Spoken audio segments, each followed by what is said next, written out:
It was in 2000, when I was in year 7. It was the first time I was introduced to the subject, introduced to vina.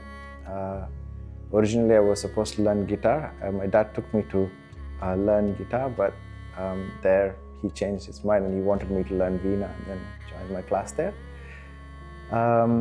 So moving forward, 2005, I did my Arangetram. I was in year 12 by then. It was around my year 7. There was no vina in Coimbatore, to be honest. So my dad actually went to Chennai. I still have the sticker of the shop. It's called Murali Musicals. I don't know if it's still available, but that was the first vina which I bought for which was bought for me by my dad for like 5,000 rupees. I don't know if we can buy a vina today for 5,000 rupees for sure, and it is properly Thanjavur cut made, and I have never seen another vina after that era with that quality for 5,000 rupees. So I still treasure it. Yeah, I learned there are many types of vinas.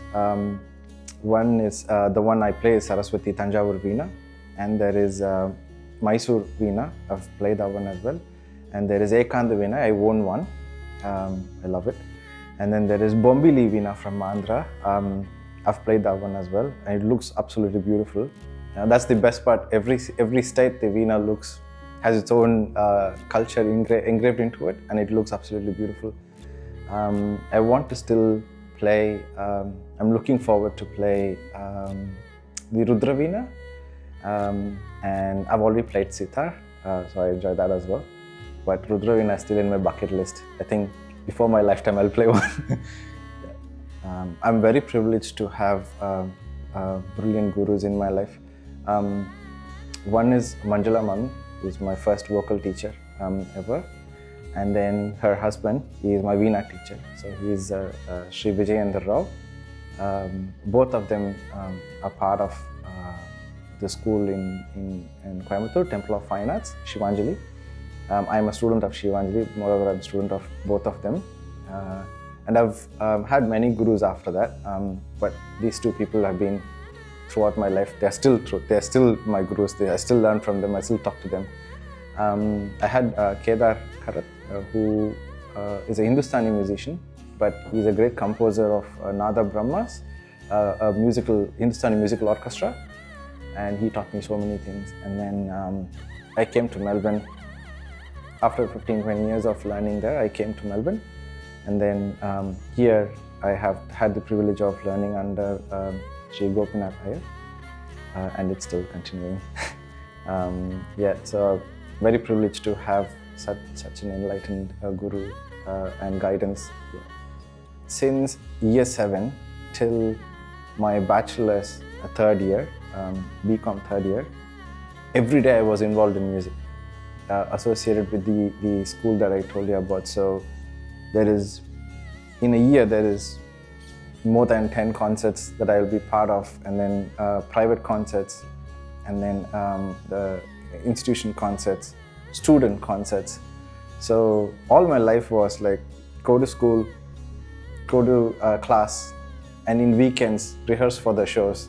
So this was my routine. And then I decided to do my master's in Australia. I came here, and that was in 2009.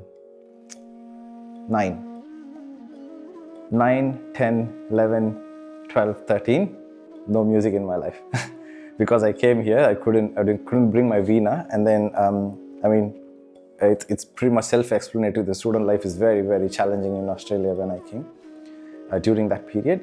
So I didn't have an outlet to pour out my passion. So I had to get a laptop for like $200 from a second-hand shop. And then I installed a software where I can produce music. Probably that's my first production in my life ever. I used to do it back in India, but it was not full form. But here, without any veena, that's the only musical instrument I had. So I started making music, all Carnatic classical music in softwares. But so that's when that's a good outpour of all the reserved bottling up music inside me to produce. Most of them were happening only because of the hardships that I experienced during doing multiple labor jobs, university assignments, loneliness, and I'm a very reserved person, so making friends was a hard task for me. So whether that during that period, music was something that really carried me swiftly, made me live very peacefully the 5 years that I missed vina and totally the music in my life. Okay, in my experience, I've done more of solo gigs in Melbourne.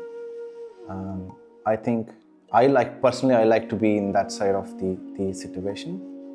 My teachers, including Uncle Gopinath Uncle, always says that vina is a ganavadyam. It's basically it has to be worshipped and it has to be respected and it should have its spot no matter what. So I prefer to do that, and I'm always inclined to do that. I'm still figuring out what bani I belong to because I've been learning under several teachers. I picked up here and there a little bit, and then probably I'm playing a style where I'm introducing a new one. I have no idea. I'm still figuring that out. But when it comes to learning, I decided to learn as much as possible from my teacher and then from Uncle now. Both are like different spectrum of playing. My teacher plays a very Thanjavur style, slow, with a lot of a lot of improvisations are given on gamakas, a very good expression of gamakas are prioritized in the song than. And then when I come to Uncle, there is so much fingering techniques just in 2 lines. You see, he mesmerizes that. And then so I'm very curious to learn that. So I've decided to learn that one as well. That's the whole point I joined his classes. So personally, I'm still exploring what my style is. But my opinion is I welcome every style that is possible. And then probably eventually in a couple of years, I might be able to define in what style I'm playing. I'm a fan of music as it is. So I'm still exploring where I can contribute. As in where the vina can be contributed in that spectrum. And certain places I genuinely push the boundaries of it. For example, I collab with many different bands, local bands, Australian bands, Indian bands, and then fusion bands. In every places I go, it's always challenging. The music they play is either extremely faster or in some places just ambient based, which is slower than normal. So doing this for a couple of years now, I've come into practice where I change the strings every single time I meet a new band or jam with the bands that I know, prepare the instrument to accommodate them, and then in return, they accommodate me into their style of music. So I think vina has been very flexible to my needs, and I'm also experimenting few things. I recently bought a vina where I can stand and play, and it is only like 4 feet, 3.5 feet length. So that is something new I introduced in my inventory. So recently I did ambient-based raga performance in a venue in Footscray, and that's the first time I'm introducing this vina to the public, and it worked. So I try evolving along with the pace that music is taking me, and then I'm trying to accommodate to the band's need, and then take vina and then represent its own beautiness in that band as well. So trying to push the vina's boundary and along with mine as well. Paadi romba varsham aachu, but there is this one song I really carry in my life all the time, which is obviously composed by Seshadri Saraswati. The line goes, Alli alli kudithum vatrada anbu vellam malai modi isai paadi niraindodude. that line I really love. So something I really like.